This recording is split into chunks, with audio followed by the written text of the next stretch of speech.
This is Danielle Barilla reporting for SGTV News 4, where just moments ago we were able to sit down and talk to Nev Schulman, the producer and host of the MTV's hit show Catfish, and we got to ask him just a couple of questions about what he's going to be doing in his performance in the Koger Center tonight, October 1st, 2013. Sort of going to take a trip back in time and bring the students and whoever else might be in the audience on a bit of a ride through all of the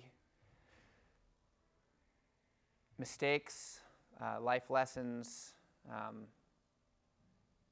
discoveries, and eventual triumphs that I've been fortunate enough to experience over the course of my life, many of which, in retrospect, I now understand were strangely positioning me to be the host of this show, Catfish, that I'm now producing, but none of which I could have predicted or planned for. The hardest thing about being the host of the show is that I'm really expected, and of course want to, fully invest and understand and explore the story that we are featuring in that episode.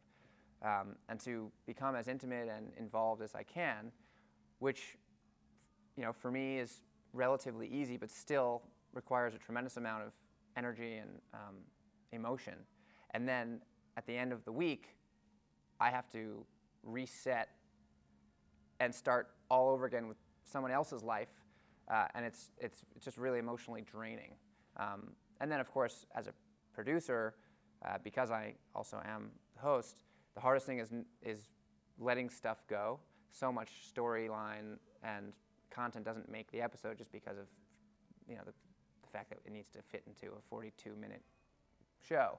And it's heartbreaking to see such subtle complexities of the stories get dropped, which make such a big difference, you know, in the big picture, but we just don't have time for it. I mean, a lot of people talk about the negative side of online dating, but I think there is obviously an overwhelming success rate, as is evident by the many highly used dating websites.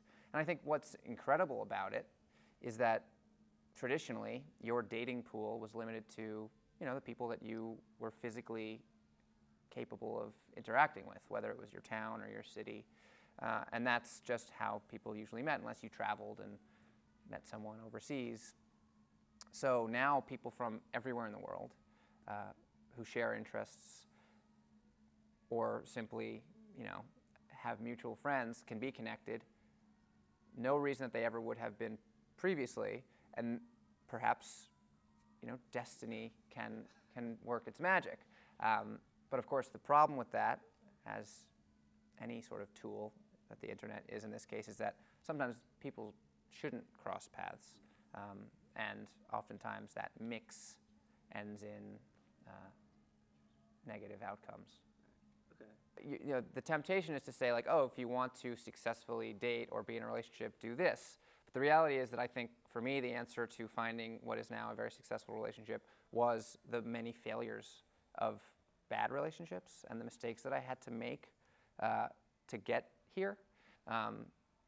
So I don't know if there's advice aside from you have to go and live and date and get your heart broken and feel terrible, and to know how good it feels when you finally meet the right person, you know?